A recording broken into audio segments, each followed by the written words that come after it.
Welcome to the final, 2019 season episode of Under the Dome with our unexpected departure from the playoffs. I'm your host, Alan Orick, here with my partner, Sean Williams. How you doing tonight, Sean? Great, man. All things considered, I'm alive. I want to thank all the friends that took the time to reach out to me and inquire about my state of mind since Sunday.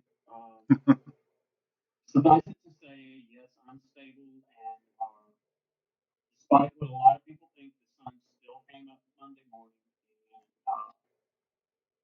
And, I've heard it said by several people over the course of the past couple of days how they were angry at the Minneapolis Miracle, and they felt cheated after the NFC Championship game last year. And this year they were just disappointed, and I can't think of a more appropriate way to describe the way that I feel. To see this team that I've watched the past month just absolutely blow people up and to come out there and lay an egg in the first round of the playoffs. If you're going to mail it in, you can't do that in the postseason. I think that it's not popular to tell the truth these days, but the New Orleans Saints, as much as I love them, they got outplayed, they got outcoached, and they lost the game. They lost the game themselves. And a few days ago, when we were talking about this on the show last week, I said that I wasn't nearly as concerned with Minnesota beating New Orleans as I was New Orleans beating New Orleans. And in my opinion, that's exactly what took place. Yeah, I agree with that. I said also last week that what the Vikings wanted to play was a 20-17 kind of ball game. And what was the final score? 26-20 overtime. They got to play the game they wanted to play. Dalvin Cook got going. The Vikings defense dominated our offensive line. All five guys, I'm going to go off on a rant for a minute, but before I do that, Sean, why don't you pay the bills real quick? All right. Well, we want to thank you guys for joining us on the Under the Dome podcast.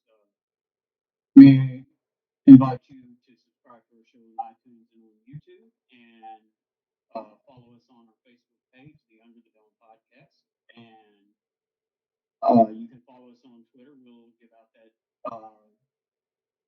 information towards the end of the show, as we always do. And once again, as I said, we thank you guys for joining us. I want to real quick. I want to say that I had someone who reached out to me.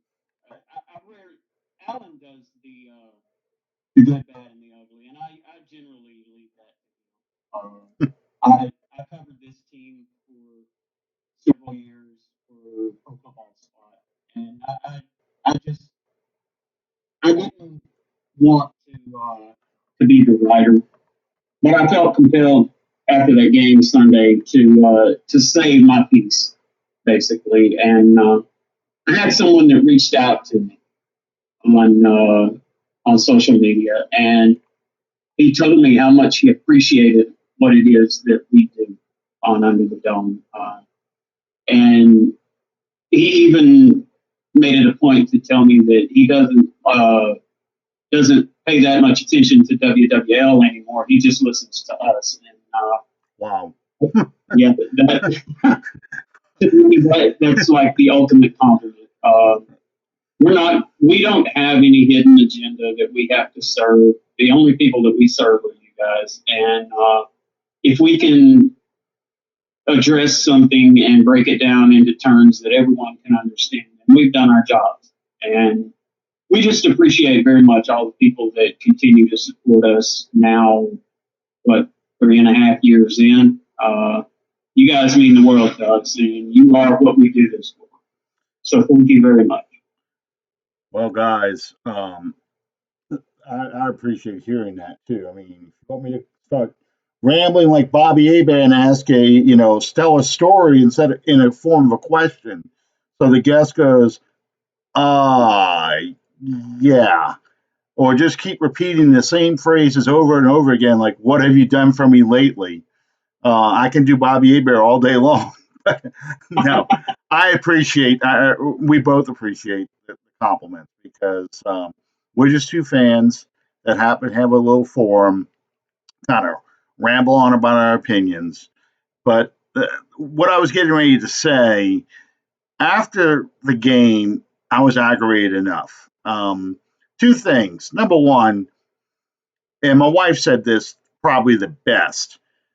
It's bad enough when the Saints lose. What makes it worse is they give us false hope that they were going to pull this amazing comeback and steal a win. And they've done that for the past three seasons. Uh, that's why they hurt so much. Because, yeah, the Saints were a better team than they were Sunday. A much better team. But as you said, Sean, the Vikings exploited a lot of weaknesses that this team has shown, all season long. And, they all kind of came home to roost that Sunday midday in the Superdome. The weaknesses I've already pointed out plenty of times. Larry Warford, I didn't think had a particularly good season. Andres Pete had not had a good season when he wasn't hurt. He did struggle. We had a rookie center who pretty much played above his pay grade. And I mean that as he played more like a veteran. We kind of forgot he was a rookie, and the Vikings didn't. The Vikings exploited him. And, you know, the tackles, especially Ryan Ramczyk, had horrible games on Sunday. And when the strength of your team, the offensive line, gets pushed around by the Vikings defensive line, your entire game plan goes out the window. But my rant was going to be about what I read after the game. I read, to begin with, it's time for the Saints to trade Sean Payton to the Dallas Cowboys. See what we can get for him because we need draft picks because we got to blow this team up. Drew Brees needs to retire. Keeping in mind that we are about a week away from many of these very same people saying what an insult it was that Drew Brees was not on the top 10 list for the 100th anniversary team of the NFL. Okay, but now he's got to go. And the third thing I read was Alvin Kamara has checked out. He needs to be traded rather than pay him. They want to blow up the team, fire the coach, and get rid of the quarterback because this is about as far as this current roster can go. You know who else thought like that? The guy in the bottom of the screen right here that I've got. Old Jim Mora, Mr. Playoffs himself. We went to the playoffs 3 straight years, 1990, 91, and 92. 1990, we went 8-8 with Steve Walsh and John Fourcade. We won our first division title in 91, went 11-5, lost to the Falcons in the wild card round. 92, we went 12-4, the best record, tying the best record the Saints had ever had at that point. Lost to the Eagles when the Eagles scored 36 points in the fourth quarter, once again in the wild card round. So what happened after that game in 1992? That was probably the best Jim Mora team in 92. Jim Finks was dying, but Jim Finks had one last draft left in him. He traded Pat Swilling to Detroit so we can get the 8th overall pick and get William Roaf to replace an aging Stan Brock, who Reggie White threw around like a rag doll in that playoff game, including throwing him into Bobby Hebert for a safety as part of that 36-point fourth quarter. We got rid of Bobby Hebert. We started dismantling the defense to kind of build up the offense. It was the first year of free agency, bring in Wade Wilson. Over the next 3 years, we start unloading defensive players. Brett Maxey, Gene Atkins, Ricky Jackson left, Jim Wilkes retired, Frank Warren retired. We just start dropping pieces. And we start adding guys like Eric Allen, Mark McMillan, Keith, not Keith Jackson, Greg Jackson, the Keith Traylor, Vincey Glenn, Michael Haynes on offense, Darian Connor, the linebacker. Vaughn Johnson was gone. Sam Mills would leave to go to Carolina. We stupidly cut Morton Anderson for a pay cut. We bring in Wesley Walls. Hobie Brenner retired. By 1996, beginning of that season, most of the team that existed in 1992 was gone. They were elsewhere. They were on other rosters. In fact, the Times-Picayune was running a column called Ex-Saint of the Week, and it was about which Saints player, whether it's Ironhead Hayward, you name it, was having a big game that week. While the Saints went 8-8 in 1993, 7-9, and 7-9 the next two seasons, 94 and 95, and then finally 3-13, the diddly poo explosion against Carolina. Jim Mora resigns, and we're at the bottom. Is that what people really want to go through again? They really want to. They're desperate for that feeling because maybe they weren't alive for that stuff. Because that's what's going to happen. You get rid of Sean Payton. You don't have a Bill Belichick waiting. You're going to get some kind of coach, and don't tell me, oh, we'll just promote from within. That was There's the thing. Nobody within that is worthy of that. Right. Exactly.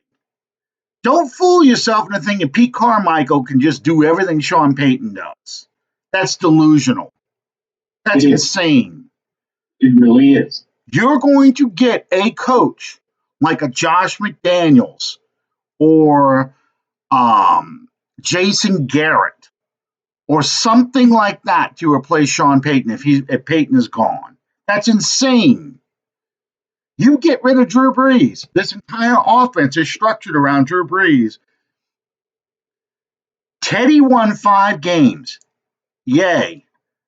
John Fourcade won 3 games at the end of the 1989 season, and everybody thought he could easily replace Bobby Hebert because we didn't even draft a quarterback, didn't bring anybody in. We got Tommy Kramer out of an AA meeting somewhere to come in and challenge Fourcade, and he was terrible. But you never really got a quarterback to challenge him. So, it's painful to me to see the knee-jerk reaction by so many. And I'm not one of these people that's going to sit here and question somebody's fanhood or their loyalty to this team. That's not for me to get part of. But the knee-jerk reaction, we lost. We got beat by a better team on that day. That Minnesota did what they had to do to win that game, and we did not. And everyone feels the need to have somebody or something to point a finger at and say, this is all your fault. Yep. And it's unnecessary. And look, I see some of you new guys in here. I'm glad you guys are here. Robert Forecast, see you. Ronnie, I see you in there. I'm glad I got some new people in here, and it looks like it's working tonight. Me being, we must be going live in the Facebook group too. But hey, I like Taysom Hill. I love Taysom Hill. I shouldn't say I like him. I love him. Taysom Hill, though, keep in mind, can play like every down is his last down right now. He can do that because what the hell? He doesn't have to go out there and snap and take the snap under center next play. He can truck a defender, which I love. He can run around and catch passes, which I love. Block punts, run up the middle like um, Jackson over there in Baltimore's hair is on fire. I mean, he is. You could feel the energy Taysom Hill was generating in that game, and I think Minnesota was on his heels with the Taysom Hill drive late in the game before the infamous Drew Brees fumble. Okay, I was all set to give Taysom Hill the game ball because I saw he both figuratively and literally put the team on his back and was going to carry them to victory. I mean, how many of you guys saw Taysom Hill carry 3 Vikings for a first down? I mean, it was just it was incredible. I loved it, but There's a lot of most people, and I don't want anyone to take this the wrong way. You got two kinds of fans. You got those that are educated and informed about the game, mhm. and they formulate their own opinions based on what they know. And then you have another group, subgroup, I guess, that their opinion is going to be whatever ESPN or the NFL Network tell them that their opinion is. They don't feel the need to put in the time to learn enough to formulate their own opinions. Or to quote Bobby Abear, what have you done for me lately? Somehow Yeah. the Saints averaging 30 something points a game since the 49ers game. 46 points against the 49ers, 30 something against the Colts, 30 something against the Titans, 30 something against Carolina. That offense got forgotten in 1 week because we didn't do that to Minnesota. So suddenly now the offense stinks. Look, the thing about Taysom Hill Sunday was the fact that the Vikings knew the Saints had no number 2 receiver. And we have been talking about that most of the season. Everyone's been chatting about that. They knew if they could stop Michael Thomas, they were willing to risk letting someone else beat them other than Michael Thomas, whether that be Jared Cook, Taysom Hill, or Latavius Murray. They were not going to let Thomas and Kamara beat them. And you saw that as the game unfolded. The thing was, though, Hill was beating them. And they had. Realistically speaking, are we surprised that it's taken this long for somebody to put the clamps on Michael Thomas? Well, no, but I think Taysom Hill was running around so wide open most of the game. Now, okay, back up. I'm going to back up. Taysom Hill was running wide open a lot. The other thing they did was they decided to pressure Drew Brees up the middle. They attacked the center and the 2 guards. They put their best pass rushers inside. Okay, um, the Saints' offensive line tends to leave some gaps between what is normally called the A gaps and the B gaps, which are the gaps between the center and the guard, A gap, and the B gap, which is the gap between the guard and the tackle. Okay. They put their defensive linemen, especially their best pass rushers, Everson Griffin and Danielle Hunter, in those gaps because they saw in the Atlanta game when Atlanta tried that, our guards were having a hard time filling those gaps. They would get turned around, lose leverage, and the pass rushers were getting in clean and getting after Brees. Brees is a short quarterback, so the center guard area is the most important area for him. That's why when we had Carl Nix and Jari Evans in there, and Max Unger in the younger days, those positions were so critical. What happened Sunday was our guards could not, and I'm talking about both Pete and Warford, had trouble handling those positions. They had trouble handling people sneaking in those gaps. On the one drive or the couple of drives where the Saints started moving the ball, if you go back and look at it, they're packed in tighter. So they closed those gaps in. So what the Vikings did then was move almost in a wide nine. I'm going to use my hands here, but almost like a wide nine kind of defense. They put Griffin and Hunter on the outsides and try to rush the passer traditionally from the outside to see if they could get past Ramczyk and Armstead. And for whatever reason, on Sunday, Ramczyk and Armstead had some problems with this. It didn't happen all the time on the outside. That's why the Saints were able to move the ball as easily as they did. Because when the guards and the linemen were all packed in tight, now Pete and Warford, and to an extent McCoy, could square up on their men and push them back. And that was when the Saints started running the ball better, started passing the ball better. You started seeing Brees getting the time for the receivers to come open to make the plays. It's the game within the game that was going on there. Yeah. And I've had several people that have asked me in that post that I made yesterday what I meant by you could see it coming. Yeah. I saw so many similarities to that game against the Vikings that I saw week one against the Texans. Mm-hmm. We get pushed around up front, and a mad bomber quarterback nearly beats us week one. And when Minnesota had to have it in that overtime, I mean, did we not know that Adam Thielen was playing? Did we not know that Stephon Diggs was playing? I can't stress enough how, for all the talent that we have with Lattimore, uh, I can't stress enough just how disappointed I am. And I'll say this, almost the entire season, how disappointed I am in our secondary's play. Because when we needed it, it wasn't there. Yeah. Well, and that was the other half. I mean, some people are saying don't blame the defense. They were on the field for 80 snaps.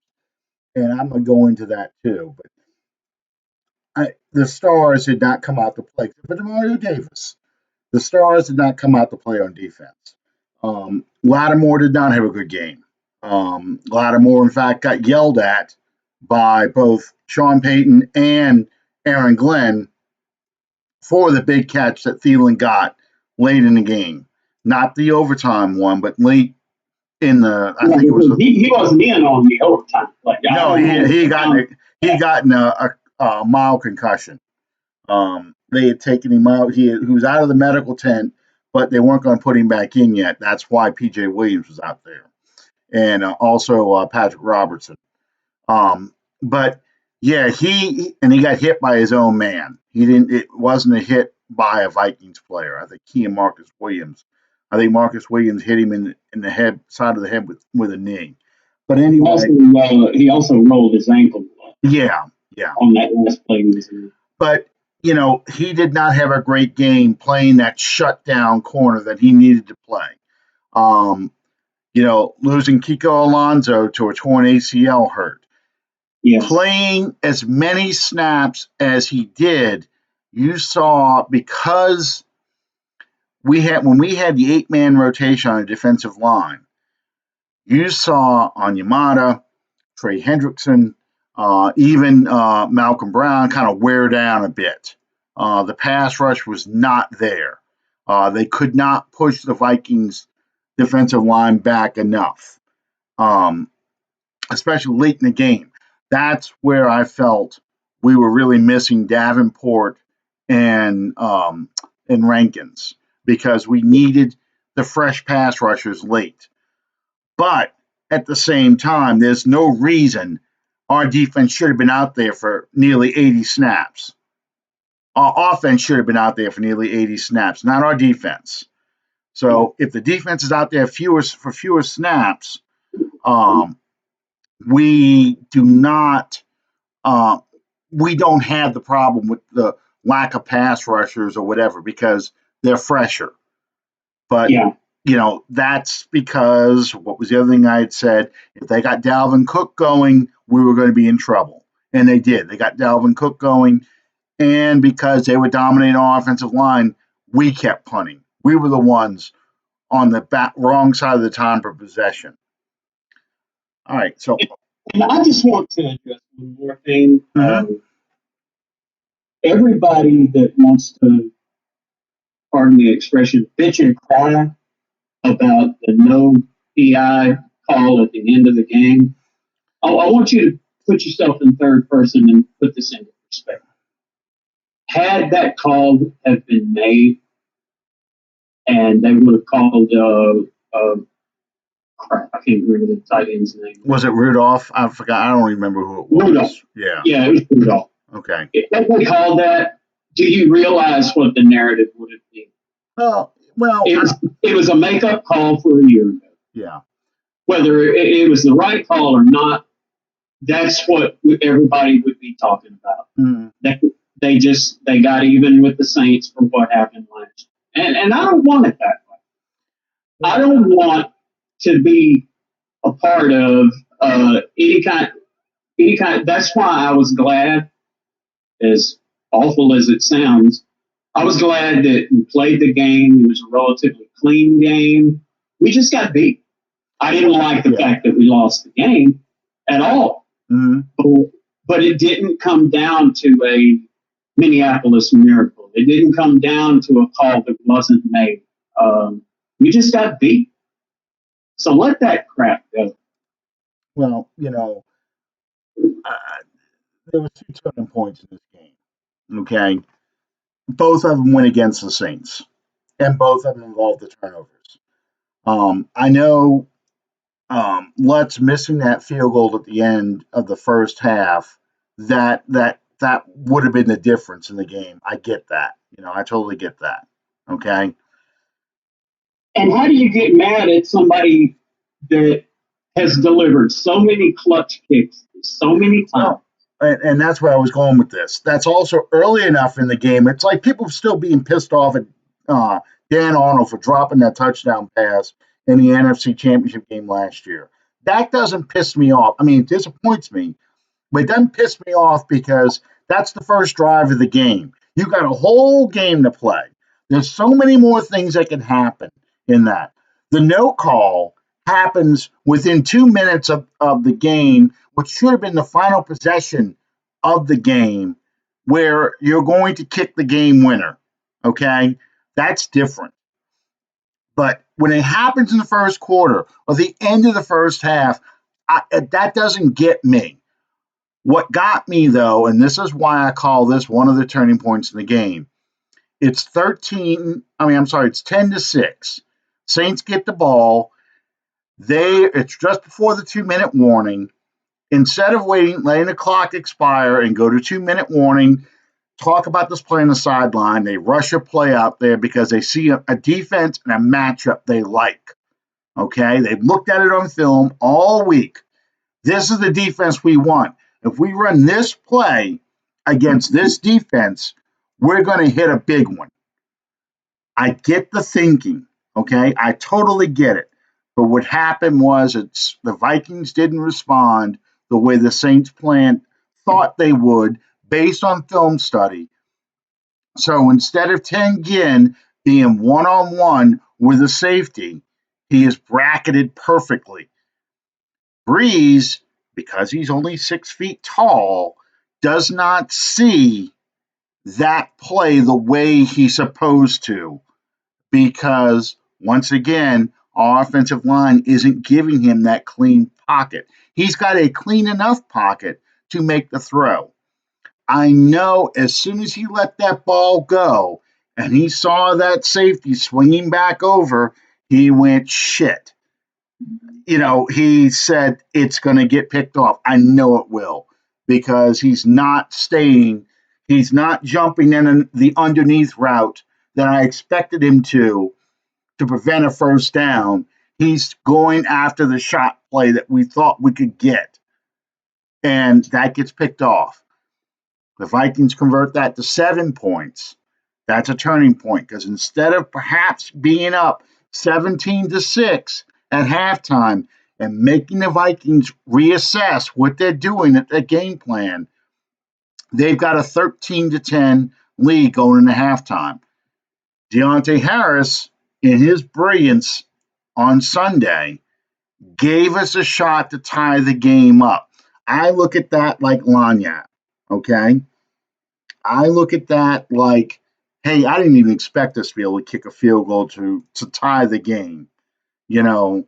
So the fact that we had that opportunity, that was just lagniappe to me. I wasn't upset about that.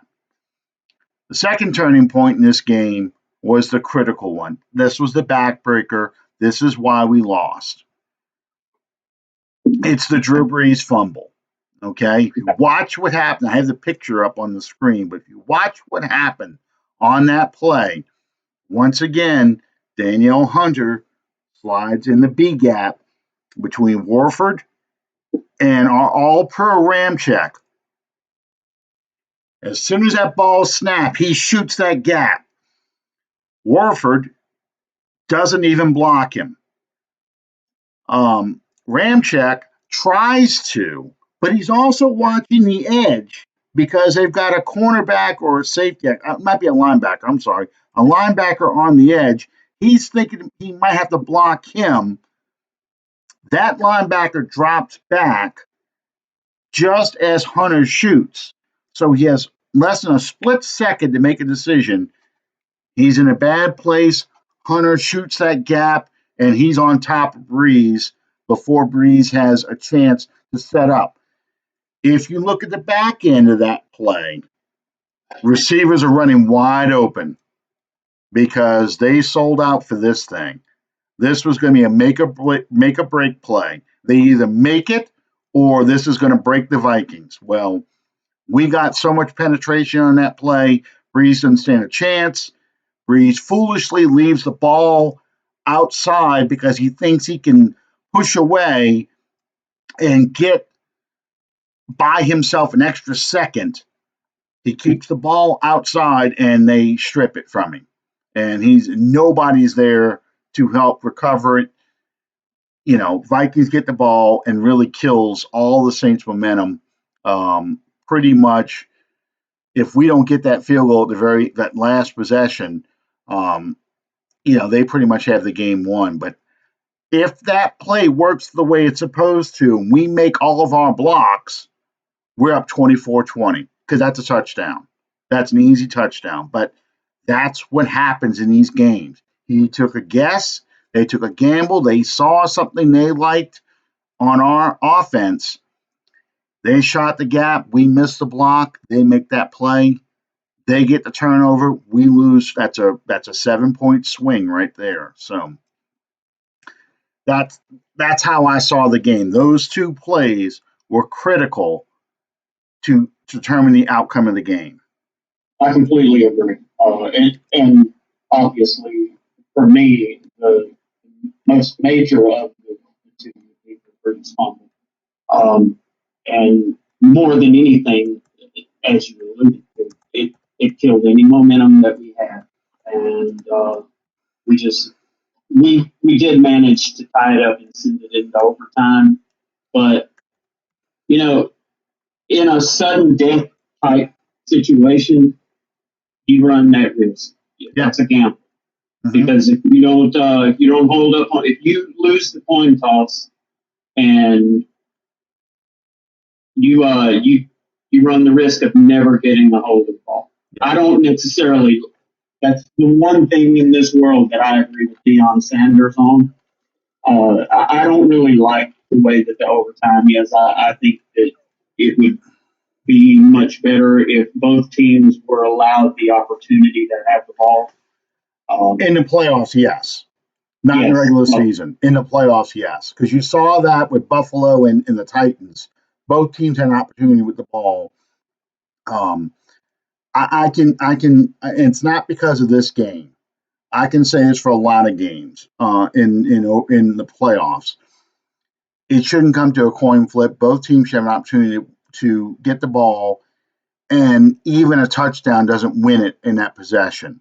Because I get that, stop them, that's the thinking, but the rules are written to benefit the offense. yeah. Um, a pass interference call. Let's just say we stop the completion, but they call pass interference or roughing the passer or something like that. Just playing defense. That's a penalty that gives them an opportunity. I think each team should have one possession. That way, both teams have to put their offense and defense out there to stop or score. So Yeah. I agree with that. I do agree with that. Uh, I just, and I guess you could go back to the NFC Championship game in 2009. Mhm. How much different would that have been if Favre had been given the opportunity to get on? How much difference would it have made in this game had Brees had the opportunity? Right. I just, with the stakes being as high as they are, I think that both teams should be allowed to have. Well, I've never liked that rule.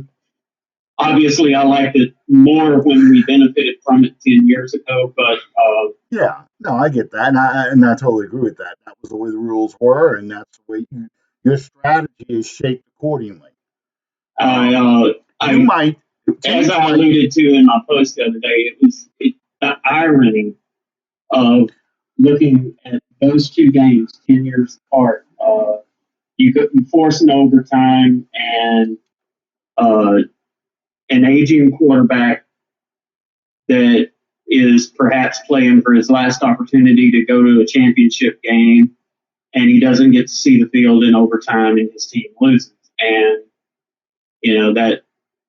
that kind of sort of rings true in this situation as well. Well, and let's go back to what I was saying earlier too, about uh, the lack of a number two receiver. That's why Taysom Hill was having the game he was having. Avery's pointing out the fact that Brees stated that Ginn ran the wrong route again. I mean, he's done this a few times this year. Um, so that makes that throw even harder because Ginn's not in the position he's supposed to be in. So Brees has to look for him now. Yeah, But that's you saw Ginn doesn't get the separation he used to get. So with the lack of a speed receiver, you saw Traquan Smith drop a huge pass that he should have made. You saw early in the game that after the Thielen fumble, Nick Easton is the third tackle. He's on the side of Ryan Ramczyk. He misses a block. He basically olays. I think that's Daniel Hunt was on that side, but he olays the Vikings defender. Brees gets sacked. Kamara is running a choice route, the route that we've seen him run, and we've seen Reggie Bush run it. We've seen Darren Sproles run it 100,000 times over the past 15 years. He's wide open. No one is anywhere near him. The linebackers all inside. Kamara gets if Easton makes his block, Brees just hits Kamara. Kamara can walk into the end zone. That's a 7-0 lead instead of a 3-0 lead. So, there's so many different, again, like I keep saying this over and over every time we do these breakdowns, it's always a handful of plays. It's this play goes this way, this play goes this way. And each time you can point to, okay, yeah, if we do that, we win the game. We do that, we win the game, or the momentum of the game is changed. So, it's a yeah. team loss. I mean, this is playoff football. Yeah. If every play, every decision, every approach has so much more riding on it at this point. Yep. Because if you lose, you go home. Yep.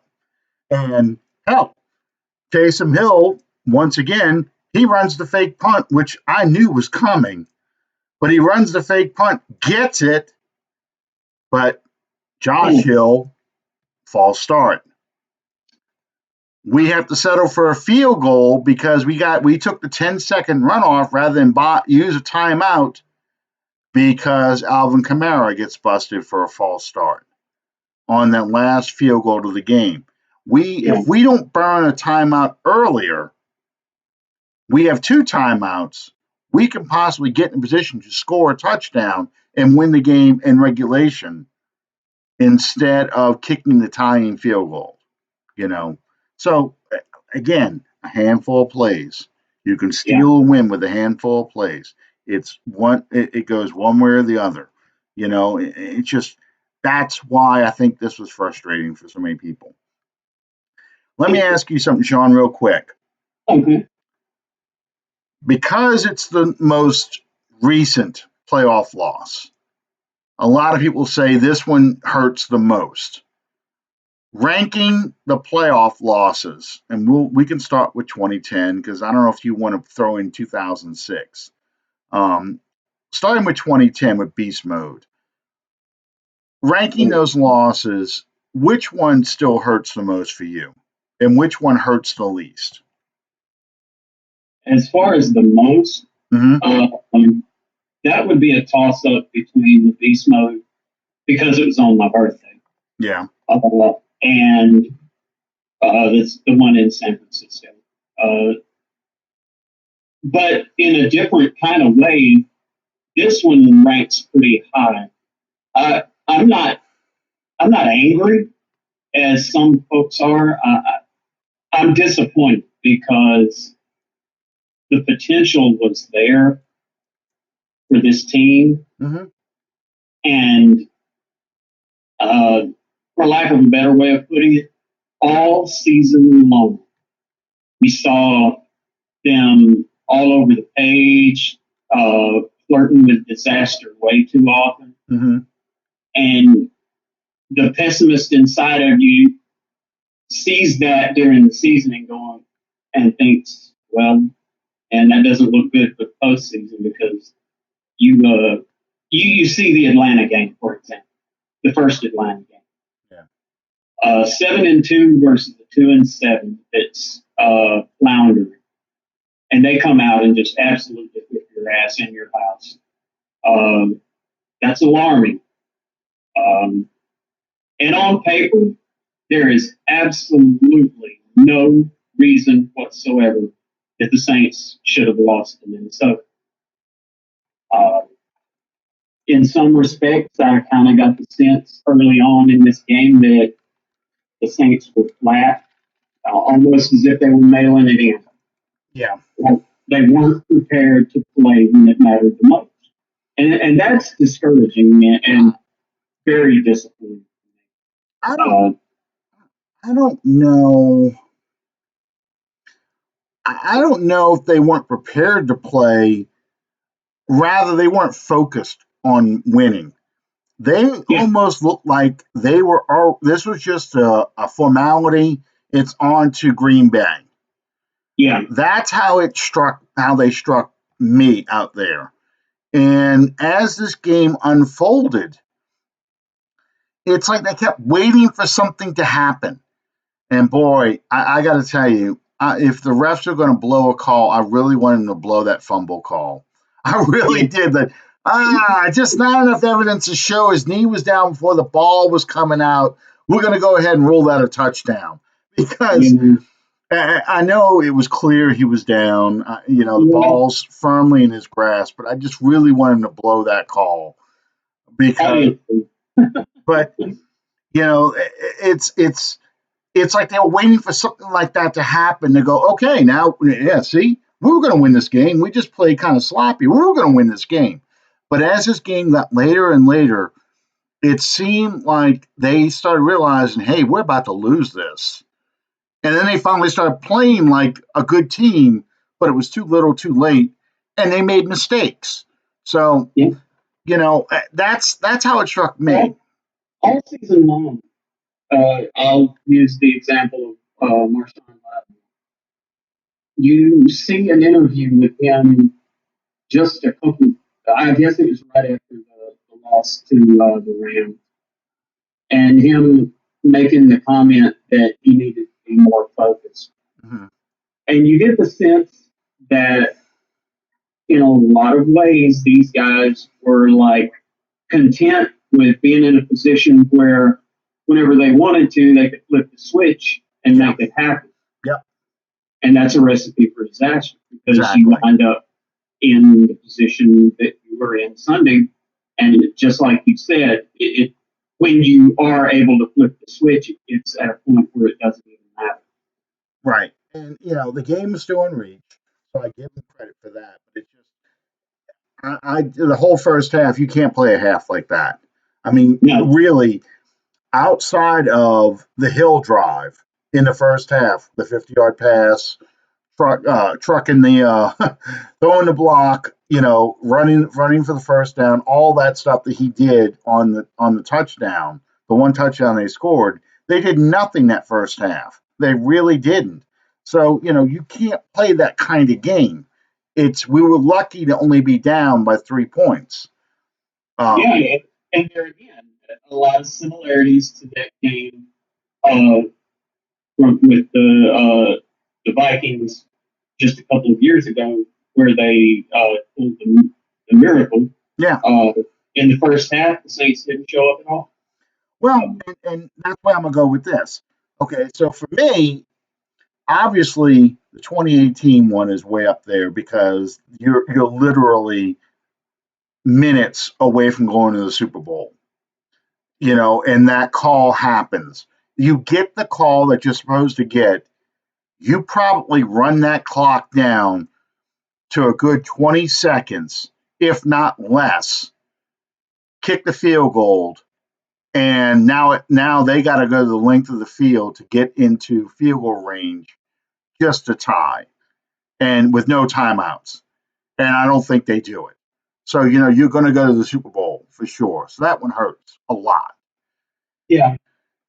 But for me, 2011 always hurts the most because that team, offensively especially, I thought was the most talented team the Saints had ever put together. I mean, Drew Brees has a record-breaking year, should have been league MVP. Uh, Darren Sproles has a record-breaking year. Jimmy Graham has a record-breaking year. The offense is just rolling people. And we went 8-0 at home. Because the Giants upset the Packers, we're going to get the Giants to come to New Orleans to play, where we were undefeated, and we blew them out a month ago. And I think we could blow them out again because the Giants, like us with the Vikings for some reason, do not match up well with the Saints. So, again, that's the two-peat. You're going to go to the Super Bowl with twice within 3 years.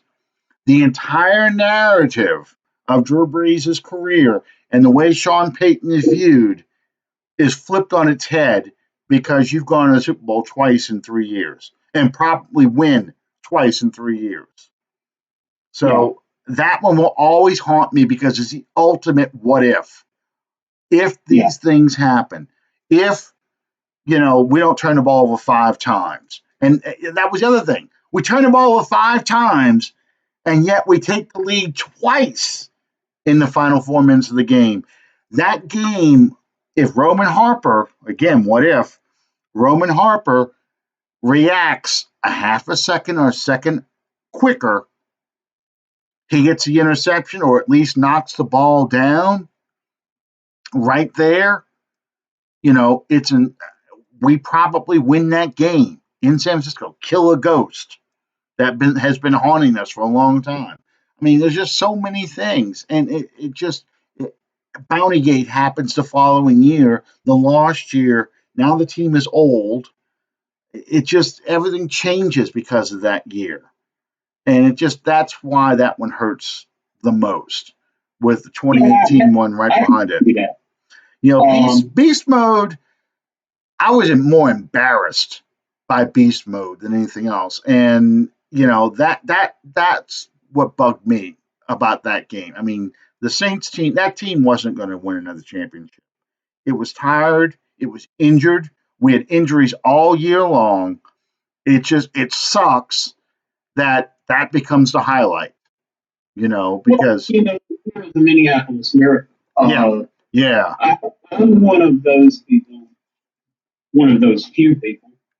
Everybody said, "Well, we beat Minnesota, and then we go to Philadelphia and beat that." I don't think that there's any way possible that that team would have been able to beat Philadelphia in Philadelphia. Not that Eagles team, because I mean, we dressed, I think, 7 offensive linemen hmm who went to Minnesota that hmm year, and yeah. I think I want to say Teron Armstead finished the game with some sort of injury. I can't Armstead remember. wasn't drafted yet. Armstead wasn't drafted yet. No, I'm talking about the year of the Minneapolis Miracle. Oh, yeah, yeah. He was playing on one leg. He was playing on Yeah, one leg. and Okay. we didn't have the manpower. I don't think Yeah, to yeah. I go into mean, Philadelphia and beat a really good Eagles team. we were going to steal that win, and it would have been nice to go to another NFC Championship game right there. But yeah, we weren't going to win. I don't think we were going to win that game either. I don't think we would have beaten Philadelphia. It just would have Um, been an incredible steal in front of their fans where the Super Bowl was going to get played. It just would have been a nice win to get. And yeah, I was in shock that it happened. Um, 2013, same thing. That team, the things you're pointing out about this team, the 2013 team, we got our ass kicked by the Seahawks in Seattle that year, and Dallas beat us that year badly. yeah, And those two games set off red flags for me, like, okay, in the playoffs, we're going to have some problems because they didn't just beat us with fluke plays, they kicked our ass. They physically dominated us. So, yeah, I felt that as we went to that playoff season, I felt that was what was going to happen when we had to go play Seattle. And I'll be honest with you, I felt that about this team if we were going to go play San Francisco in San Francisco. I didn't think this team could beat San Francisco. I felt that this team, yes, I know we scored 46 points in that defense, but that was in our stadium. I just didn't get that feeling that they could go and upset the 49ers in San Francisco. I was counting on Seattle beating San Francisco for us to get a shot at hosting the NFC title game, assuming we win, to that point. So yeah. we had a shot to go to the Super Bowl. But I did not think that we could beat the 49ers in San Francisco this year with this roster. I just felt we need more to go beat the 49ers. And especially we need more on the offensive line and we need more in the receiving core. Yeah. But So make that's no why mistake, this loss kind of it disappoints me, but it's not going to be ranked up there as one that really hurts me. I, I, I agree. And if there's one sentiment that I relate to this, it's disappointing. Um, but more so because this team had the potential to be one of those all-time teams for the Yeah. Oh Saints. yeah. And over the course of this season, they've underachieved so many times. Well, they went And I'm 13. still, They and went I'm 13-3, so it's hard to say they underachieved a lot. They did go 13-3 for the second consecutive year, and yeah, that's an amazing accomplishment. But yeah, I get that, and I'll allow you that. It's just, well, some people take the approach that, oh man, we just need to make the playoff. Well, we've made the playoffs before. Uh, that's not an accomplishment for me. It is, but I mean, in the grand scheme of things, it's not a major thing just to get to the playoffs to get bounced in the first round. We've gone to the Super Bowl Mhm. and won it. So it's not an accomplishment to go to the Super Bowl and lose. Once you've done the very best, you want to do the very best again. Yeah. And I thought that this team had the talent, but there again, looking at it from the perspective of looking back over the season, there were key moments, Mhm. and again, I'll use the example of that Atlanta game where they just did not show up. Well, yeah. And let me just go back and say this again. There was a path to the Super Bowl that I saw, but it required some careful maneuvering, and we were on that right path. Beat Minnesota, beat Green Bay in Green Bay, host Seattle, beat Seattle, and you're in the Super Bowl. I felt we could do that. Um,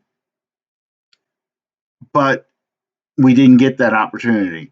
I also would have felt we could have won a Super Bowl if someone took the Ravens out for us and we Yeah. end up playing somebody like Kansas City. Because I thought we matched up better with Kansas City. Our offense against that defense, I like that matchup. I think we could win a shootout with Kansas City, as Yeah. limited as our receiving core is. But we just I did think not, it offense didn't versus happen that way. offense, you might give a bit of an edge to Kansas City because of the playmakers that they have. Oh, Not yeah. just Mahomes, but also the little wide receiver guy. Right. The Uh, kick return wide receiver. Yeah. Oh, no. And that tight end is lethal. yeah, And they've got good receivers. They got better receivers than we have. But but I as thought far their as offensive line defense, wasn't we as blow them strong. off. Hey, Yeah, I don't think their offensive line is as strong. I think our defensive line can handle their offensive line. But I just that's what I wanted to see. But what needs to happen now is we're not blowing up the team. We're adding pieces, and that's what needs to happen. We need to, you know, sign some key free agents, our own key free agents too. But we need to get that second receiver. We probably need to bring a veteran in as a third receiver, okay, to at least compete with Traquan Smith. We need another tight end. We need offensive guards. And I think we need more help in the secondary. Oh, and a linebacker. We need another linebacker to go with Demario Davis because Anzalone can't be counted on to stay healthy. I think Craig Robertson played an incredible game, but he's limited athletically. So is AJ Klein, although he played a good game. And Kiko Alonso, he can give you something, but you really don't want him out there playing a lot. Um, but I think that's the stuff, that's the positions that need to be addressed. But that's actually the good news because you're not talking about going out having to rebuild this team from scratch. You're talking about adding pieces to a 13-3 team. You just need pieces to get over the hump. yeah. And that's a good position to be in. I think the overreaction, my people, to think just because they see an age for Drew that he's old or that he can't throw the deep ball anymore, that kind of stuff. I think that's just Over the overreacting. last month, ain't been many people talking about how old he was. Right. I want to Exactly. thank everybody on the live chat that wished me a happy birthday. It's tomorrow, but thank you guys so much. I appreciate that. And you'll be what? Are you going to say? Are you going to say? Yeah. Look, I didn't think I would see my 45th birthday. And since I was able to, it doesn't bother me to reveal my age. I will, in a couple of hours at the stroke of midnight, I will turn 52. There you go. There you go. That's not bad. That's a good age I'm to not be as at. old as Al. Thank you. Appreciate that. It's always funny to hear me say that because I started school back in the days when the dinosaurs roamed the earth and the world was in black and white still because color hadn't been invented yet.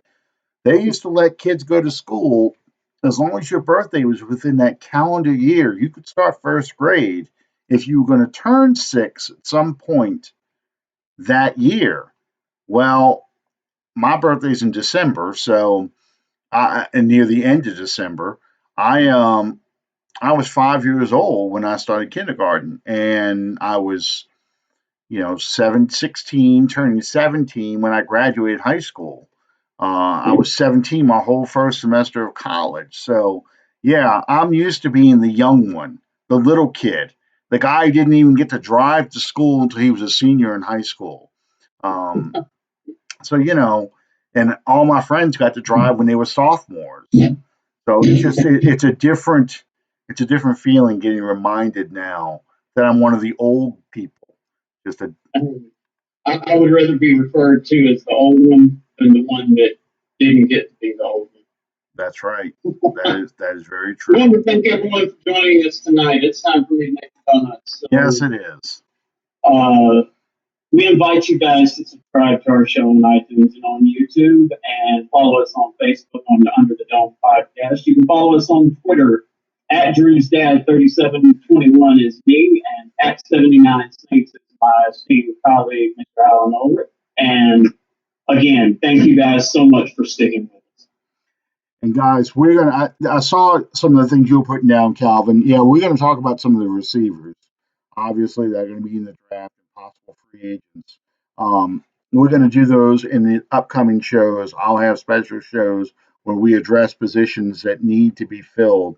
But I really wanted to spend some time talk about this one game and kind of the season as a whole, just to kind of put a bow on this. I really don't want to revisit this game anymore, but instead talk about how we can improve and take that next step because we have a good, young, solid core. This is the other part of my rant I didn't get to finish, but we have a good, young, solid core. This is not 2013 where guys have been with the team since 2006 now are getting to be of a certain age where they've already passed their peak and on the downhill, on the downside. I mean, Michael Thomas is young. Alvin Kamara is young. Ryan Ramchak. Um, uh, Marcus Davenport, Sheldon Rankins, even Demario Davis to an extent. They're all young players. So we have a good young core that we can continue to win. This was not our last hurrah. So that's the good news. Okay. That's the plus you can take out of this. It's frustrating to go watch games Sunday and Saturday. I don't know how many people are going to do it, but watch these playoff games knowing that when the Vikings get their ass kicked by the Packers, we could have beaten this Packers team. That's not impressive. Or, Seattle upsets the 49ers going, damn, we could have hosted a playoff game, an NFC championship game. I know those frustrating feelings. I, I, I Yes. thought that the whole time in 2011, but it is what it is. We're going to focus on the future next week. In the meantime, thank you guys for sticking with us, and we'll see you next time on Under the Dome. Good night, everybody.